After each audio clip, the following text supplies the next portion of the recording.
नमस्कार दोस्तों, आप सभी का स्वागत करते हैं एक नए वीडियो में। दोस्तों, ये वीडियो आपके लिए बहुत ही ज़्यादा इंपॉर्टेंट होने वाला है, तो इस वीडियो को बहुत ही ध्यानपूर्वक ज़रूर देखना, क्योंकि दोस्तों ये वीडियो आपके लिए वीडियो बनाया गया है और आखिरकार आंसर की आपकी 1 अप्रैल तक क्यों नहीं आई, इसके बारे में बात करने वाले हैं। और दोस्तों, क्या आज 2 अप्रैल को आंसर की आने की संभावना कितने परसेंट है, तो चलिए दोस्तों आज के इस वीडियो में बात करते हैं।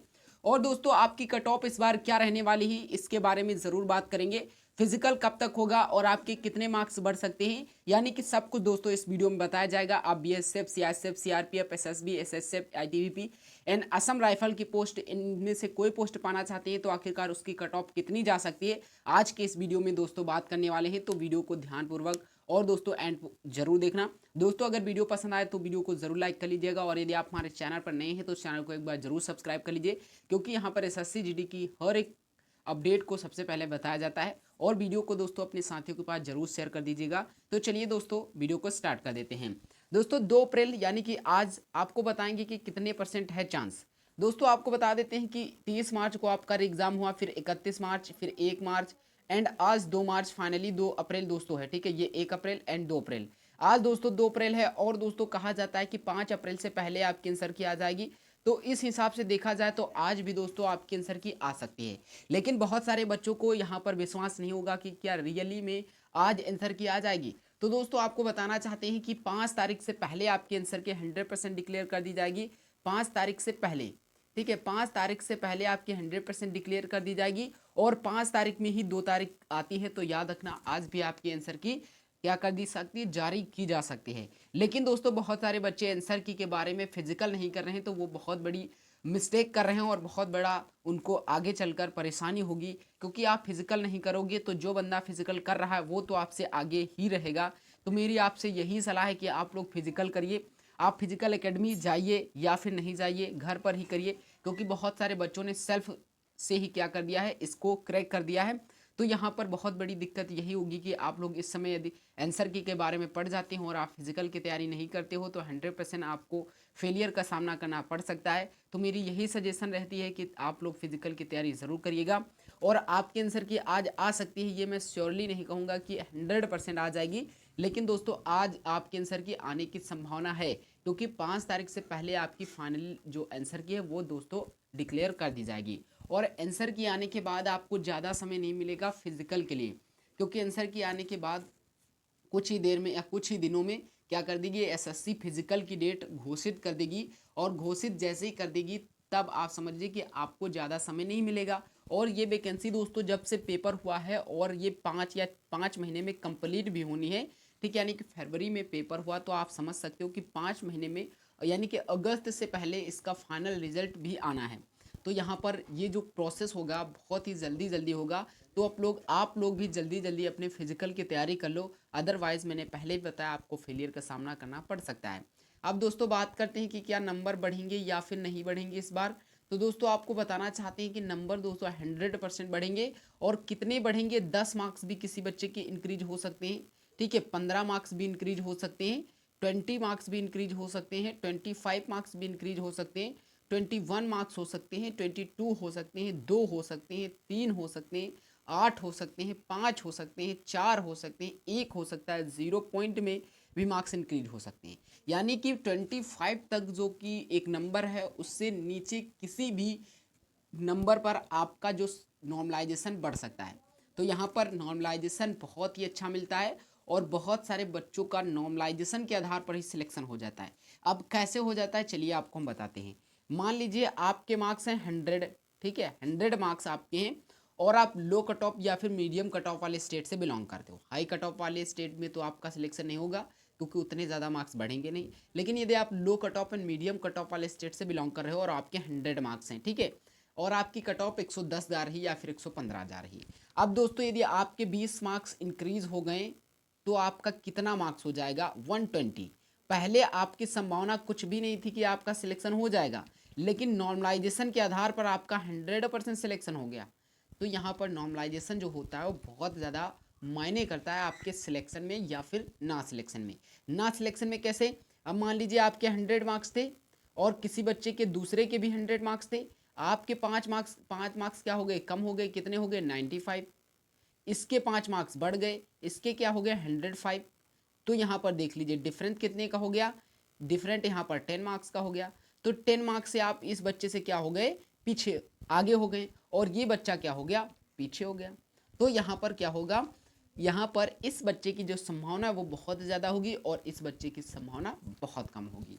तो यहाँ पर 5 मार्क्स तक आपका कम भी हो सकता है, इससे ज़्यादा तो मैंने कभी भी देखा नहीं कि किसी बच्चे के 5 मार्क्स से ज़्यादा कम हुए हों। तो 5 मार्क्स तक ही बहुत ज़्यादा है कम होने की संभावना, लेकिन बढ़ने का क्रम बहुत ज़्यादा है। ठीक है, अब दोस्तों बात अगर हम करें कि आखिरकार आंसर की कब तक हो गई, इसके बारे में बात कर लिया। अब दोस्तों कट ऑफ के बारे में बात करते हैं कि आखिरकार कट ऑफ कितनी जाएगी। दोस्तों जो कि all India cut off SSF की कट ऑफ है उसको सबसे पहले बताएंगे, फिर आपको बताएंगे स्टेट वाइज कट ऑफ आपकी हर एक पोस्ट की। ठीक है, एसएसएफ आपको पता है कि ऑल इंडिया कट ऑफ लगती है और इसकी बहुत ही ज़्यादा हाई कट ऑफ जाती है। तो कुछ बच्चों का एसएसएफ पाने का सपना है वो साकार हो सकता है इतने मार्क्स पर।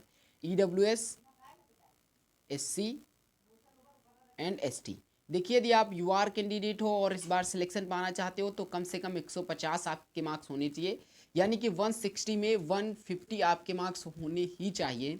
वहीं ओबीसी कैंडिडेट की बात करते हैं तो अप्रॉक्स आप समझ लीजिए कि 149 के आसपास होने चाहिए या 148।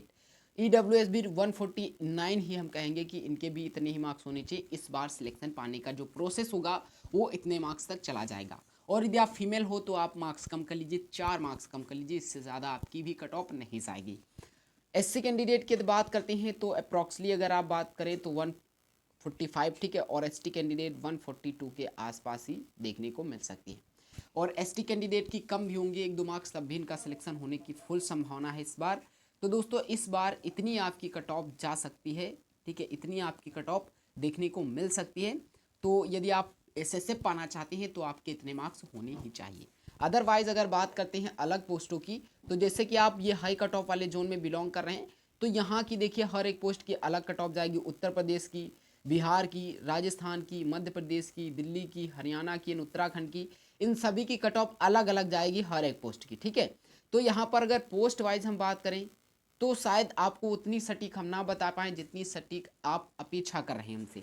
तो एक बात ध्यान रखना है कि पोस्ट की ना बताते हुए हम दोस्तों एक ऐसी कट ऑफ आपको बताएंगे जिस पर आपको 100% पता चल जाए कि आपका सिलेक्शन हो जाएगा इन पोस्टों में से किसी भी पोस्ट का। ठीक है, तो चलिए दोस्तों वो आपको बताते हैं। देखिए यदि आप यूआर कैंडिडेट हो, यूआर कैंडिडेट यदि आप हो एंड ओबीसी कैंडिडेट हो और इन स्टेटों से बिलोंग करते हो, ईडब्ल्यूएस भी हो एंड एससी देन एसटी।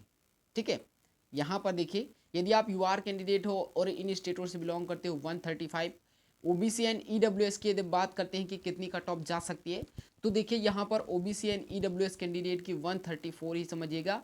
अब यहाँ पर यूआर वाले 135 ही, क्योंकि इनकी कट ऑफ बहुत ही हाई देखने को मिलती है। वहीं एससी कैंडिडेट की यदि बात करते हैं आप, ईडब्ल्यूएस और ओबीसी की कट ऑफ जो होती है वो एकदम सेम जाती है, पॉइंट में कुछ अंतर देखने को मिलता है।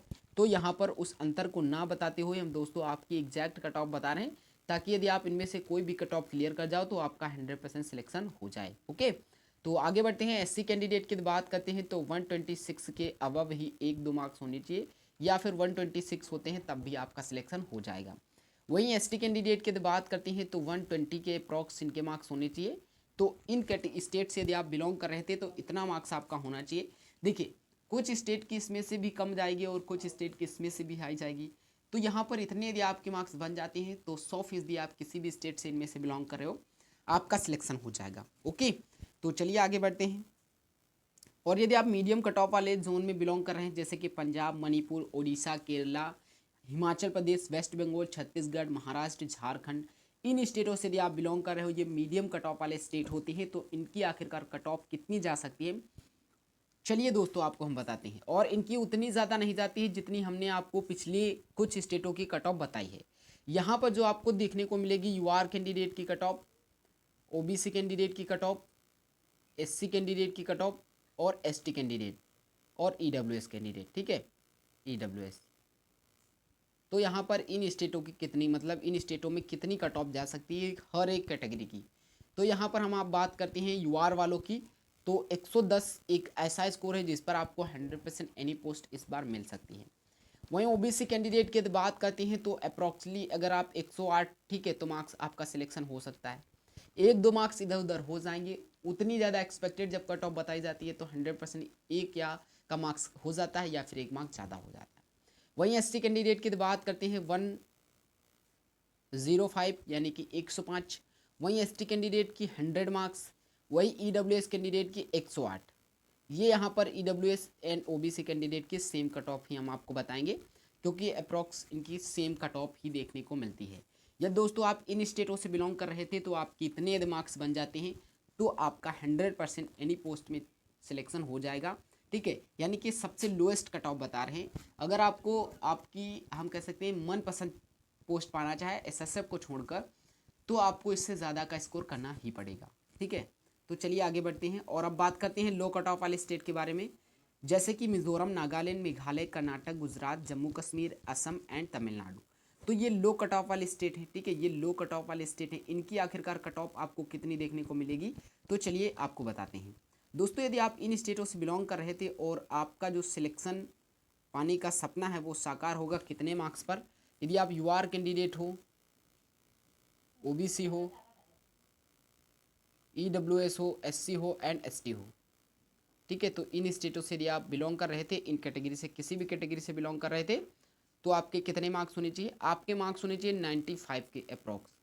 यूआर वाले 95, OBC and SC candidate, OBC and EWS candidate के 92 के पास कहेंगे, एससी कैंडिडेट के हम 88 के आसपास और एसटी कैंडिडेट के कम से कम 80 मार्क्स के आसपास ही होने चाहिए। दोस्तों आपको हाई लग रही होगी कट ऑफ, लेकिन इतने पर यदि आपका होता है तो हो सकता है कि आपकी मनपसंद पोस्ट भी मिल जाए, और मैं आशा करता हूं कि आपने इतना मार्क्स का स्कोर किया भी होगा। दोस्तों ये जो हमने आपको कट ऑफ बताई है, जनरल एरिया की कट ऑफ बताई है। यदि बॉर्डर एंड नक्सल एरिया की कट ऑफ जानना चाहते हो तो कमेंट बॉक्स में ज़रूर बताइएगा। ठीक है दोस्तों, इस वीडियो को दोस्तों के पास अपने शेयर करिएगा, वीडियो को लाइक करिएगा, चैनल को सब्सक्राइब कर लीजिएगा। तो चलिए दोस्तों मिलते हैं एक नेक्स्ट वीडियो में, तब तक के लिए जय हिंद, वंदे मातरम।